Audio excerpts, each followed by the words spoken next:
Hello everyone, welcome back to Himachal success book. आज हम discuss करेंगे 25 और 26 मार्च 2021 के हिमाचल प्रदेश के करंट अफेयर्स। स्टार्ट करते हैं डिस्कशन। सबसे पहले practice question. The question is 15वें वित्त आयोग की रिपोर्ट के अनुसार हिमाचल प्रदेश में सरकारी नौकरियों में कितनी कमी आई है। ये 4 ऑप्शन हैं और जो भी करेक्ट आंसर है कमेंट बॉक्स में लिख के दीजिएगा। वीडियो के एंड में हम इसको डिस्कस करेंगे। So the first question is for which district chief minister Jairam Thakur launched e office, e heli service and e Aagman. मुख्यमंत्री जयराम ठाकुर ने किस जिले के लिए e office, e heli service और ई आगमन का शुभारंभ किया है। ऑप्शन है चंबा, कुल्लू, लाहौल स्पीति, किन्नौर। करेक्ट आंसर है ऑप्शन सी, लाहौल स्पीति। मुख्यमंत्री जयराम ठाकुर ने वर्चुअली लाहौल स्पीति डिस्ट्रिक्ट के लिए e office, e heli service, ई आगमन और ई लाहौल इन 4 सर्विसेज को लॉन्च किया है। एक एक करके इन सभी सर्विसेज के बारे में डिस्कस करते हैं। सबसे पहले है ई हेली सर्विस। देखिए, लाहौल स्पीति डिस्ट्रिक्ट के जितने भी ब्लॉक्स हैं, सब डिवीज़न हैं, उनको जो जो फ्लाइट्स अवेलेबल हैं उन सभी की जानकारी मिलेगी ई हेली सर्विस के ऊपर। इसके अलावा फ्लाइट सर्विस की detail policy, eligibility, fees structure, payment gateway system, online application approval और रिजेक्शन, इन सभी सर्विसेज को भी असेस किया जा सकता है ई हेली सर्विस के ऊपर। ई हेली सर्विस जो है ये एक मल्टीलिंगुअल सर्विस है और इसे मोबाइल और वेब इन दोनों पर असेस किया जा सकता है। ई हेली सर्विस को डेवलप किया गया है लाहौल स्पीति डिस्ट्रिक्ट एडमिनिस्ट्रेशन और आईटी डिपार्टमेंट के द्वारा। नेक्स्ट है ई ऑफिस। देखिए, जैसे जैसे डिजिटलाइजेशन बढ़ रही है वैसे वैसे हम सारे कार्य पेपरलेस तरीके से कर रहे हैं। वैसे ही पेपरलेस ऑफिस बनाने के लिए लाहौल स्पीति डिस्ट्रिक्ट को ई ऑफिस सर्विस लॉन्च की गई है। इसके जरिए जो भी हमारा फाइल वर्क है, चाहे वो डिपार्टमेंट के अंदर हो या फिर इंटर डिपार्टमेंट हो, यानी कि एक डिपार्टमेंट से दूसरे डिपार्टमेंट तक फाइल सेंड करनी हो, उन सभी को इलेक्ट्रॉनिकली सेंड किया जाएगा। इससे होगा क्या, ट्रांसपेरेंसी भी इंक्रीज होगी, हमारा टाइम भी बचेगा और जो हमारा रिकॉर्ड है उसको इफेक्टिव तरीके से हम प्रॉपरली मेंटेन भी कर सकते हैं। नेक्स्ट है ई लाहौल सर्विस। देखिए, लाहौल स्पीति डिस्ट्रिक्ट के जो भी लोकल वेंडर्स हैं, अगर वो टेम्परेरी स्टॉल इंस्टॉल करना चाहते हैं तो उन्हें ऑनलाइन अप्रूवल लेना पड़ेगा। इसके लिए एक वेब एप्लीकेशन लॉन्च की गई है जिसका नाम है ई लाहौल। इसके जरिए जो भी एप्लीकेशन है उन्हें हम अप्लाई कर सकते हैं और जो भी इलीगल तरीके से अगर कोई वेंडिंग कर रहा है, स्टॉल इंस्टॉल कर रहा है, तो उनको भी असेस किया जा सकता है और लीगल तरीके से जो भी इंस्टॉल कर रहा है उन्हें भी असेस कर सकते हैं, पता लगा सकते हैं। इससे जो रजिस्ट्रेशन की प्रोसेस है उसमें ट्रांसपेरेंसी भी आएगी। इसके अलावा इसमें automatic registration of vendors, auto fees calculation for different category of vendors और पेमेंट गेटवे इंटीग्रेशन, इन सभी को भी इंटीग्रेट किया गया है ई लाहौल सर्विस के अंतर्गत। नेक्स्ट इज ई आगमन सर्विस।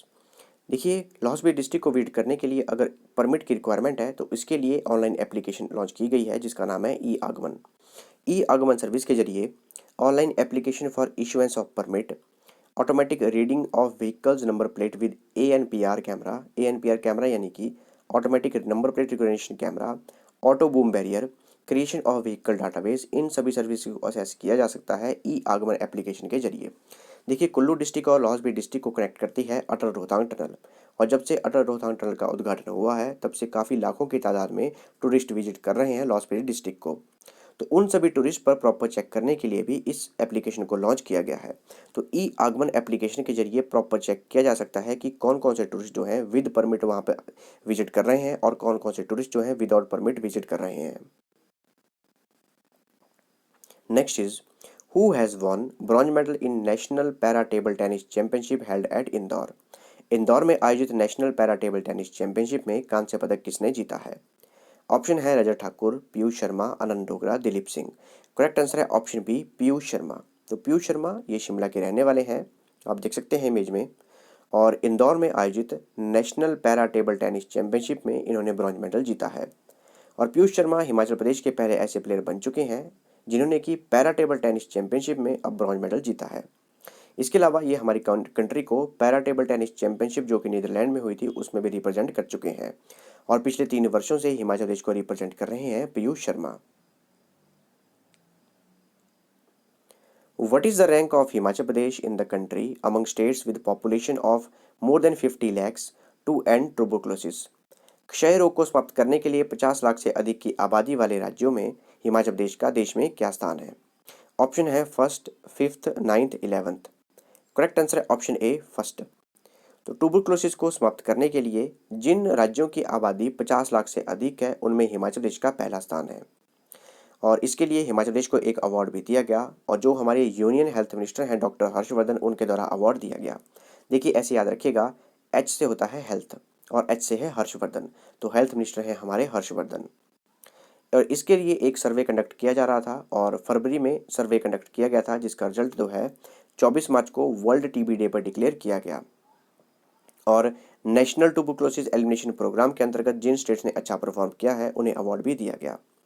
देखिए यूनाइटेड नेशन द्वारा ये गोल बनाया गया है कि जो हमारे सस्टेनेबल डेवलपमेंट गोल हैं उनको 2030 तक अचीव करना है, जिसमें कि ट्यूबरकुलोसिस को वाइप आउट करना है, ख़त्म करना है, वो भी एक गोल है। और इंडिया ने गोल डिसाइड किया है कि 2025 तक ट्यूबरकुलोसिस को ख़त्म किया जाएगा पूरे भारत से।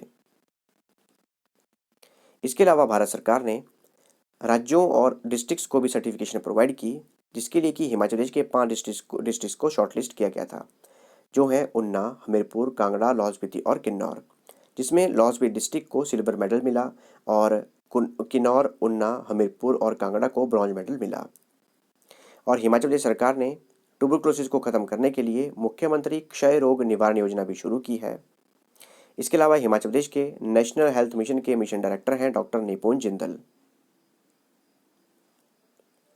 बात करें वर्ल्ड ट्यूबरकुलोसिस डे की, हर वर्ष 24 मार्च को मनाया जाता है और इस बार की थीम थी the clock is ticking. Next is who presided over the second meeting of 6th state finance commission. 6वें राज्य वित्त आयोग की दूसरी बैठक की अध्यक्षता किसने की? ऑप्शन है सतपाल सिंह सत्ती, बासु सूद, संजय गुप्ता, रजनीश। करेक्ट आंसर है option A Satpal Singh Satti. Satpal Singh Satti 6th state finance commission के चेयरमैन हैं और इसकी सेकेंड मीटिंग थी, तो इसकी अध्यक्षता की सतपाल सिंह सत्ती ने। और इस मीटिंग में जो हमारे पंचायती राज इंस्टीट्यूशंस हैं और अर्बन लोकल बॉडीज़ हैं उनमें क्वेश्चनरी डिज़ाइन के बारे में इंफॉर्मेशन कलेक्ट की गई। In we district of Himachal Pradesh 1200 year old Bathu ki Ladi temple is situated. Himachal Pradesh के किस जिले में 1200 वर्ष पुराना बाथू की लड़ी मंदिर स्थित है? काफ़ी इंपॉर्टेंट क्वेश्चन है और काफ़ी अखबारों में भी चला हुआ है आजकल। ऑप्शन है बिलासपुर, कांगड़ा, सिरमौर, चंबा। करेक्ट आंसर है ऑप्शन बी कांगड़ा। तो कांगड़ा डिस्ट्रिक्ट में स्थित है बाथू की लड़ी मंदिर और 1200 वर्ष पुराना है ये बाथू की लड़ी मंदिर।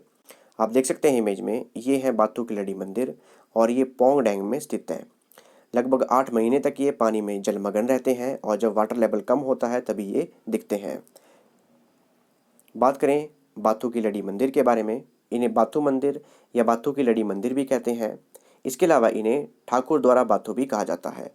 लगभग 1200 वर्ष पुराने हैं ये और कांगड़ा डिस्ट्रिक्ट में स्थित है। और जो इनका आर्किटेक्चर स्टाइल है वो है नागरा। पोंग डैम रिजर्वायर है, वहाँ पर ये जलमग्न रहते हैं लगभग 8 महीने के लिए और जब वाटर लेवल कम होता है तभी ये एक आइलैंड के रूप में उभर कर बाहर आते हैं। और जब ये उभर कर बाहर आते हैं तो काफ़ी टूरिस्ट की तादाद लगती है इन बाथू की लड़ी मंदिर में। तो लगभग 8वीं एडी में इनका निर्माण हुआ था और हिंदू शाही डायनेस्टी वंशज के द्वारा इनका निर्माण किया गया था। लगभग यहाँ पर 15 शिवजी भगवान के मंदिर हैं। Himachal Pradesh government has extended anti health net subsidy scheme in which sector beside horticulture.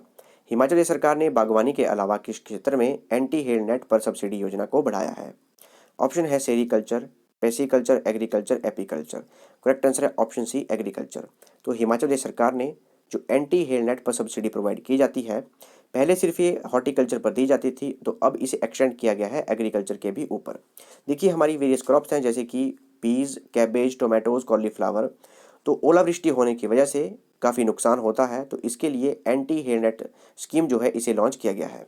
इसके जरिए 5000 स्क्वायर मीटर एरिया में अगर कोई हेल नेट इंस्टॉल करता है तो उसे 80% सब्सिडी दी जाएगी हिमाचल प्रदेश सरकार द्वारा। इसके अलावा अगर कोई फार्मर हॉर्टिकल्चर और एग्रीकल्चर क्रॉप्स दोनों ही प्रोड्यूस करता है तो वो भी इस स्कीम को अवेल कर सकता है। Next is what was the literacy rate of Himachal Pradesh in the year 1971। वर्ष 1971 में हिमाचल प्रदेश की साक्षरता दर क्या थी? पहले भी इस क्वेश्चन डिस्कस कर चुके हैं हम। ऑप्शन है 32%, 76.48%, 86%, 82.80%। करेक्ट आंसर है ऑप्शन ए 32%। तो वर्ष 1971 में हिमाचल प्रदेश की साक्षरता दर थी 32%। वर्ष 1971 में 3768 प्राइमरी विद्यालय थे हिमाचल प्रदेश में। और बात करें वर्ष 2021 की, तो अभी हमारी साक्षरता दर है 86%। और लगभग 10,721 विद्यालय हो चुके हैं हिमाचल प्रदेश में प्राथमिक विद्यालय। डिस्कस करते हैं practice question. The question is 15वें वित्त आयोग की रिपोर्ट के अनुसार हिमाचल प्रदेश में सरकारी नौकरियों में कितनी कमी आई है। इसका करेक्ट आंसर है ऑप्शन बी 0.8%। तो 15th फाइनेंस कमीशन की रिपोर्ट के अनुसार वर्ष 2001 में 4.5% गवर्नमेंट जॉब्स थी हिमाचल प्रदेश में और वर्ष 2017 में 3.7% गवर्नमेंट जॉब ही रह गई। इसका मतलब है 0.8% डिक्रीज हुई हैं गवर्नमेंट जॉब्स हिमाचल प्रदेश में। तो ये थी हमारी आज की डिस्कशन। और अगर आपको इस सेशन की पीडीएफ चाहिए तो आप मेरे टेलीग्राम चैनल से ले सकते हैं। टेलीग्राम पे सर्च कीजिए हिमाचल सक्सेस बुक और वहाँ से आप इस सेशन की पीडीएफ प्राप्त कर सकते हैं। मिलते हैं नेक्स्ट डिस्कशन में। Thanks for watching video. Do like share and subscribe my channel.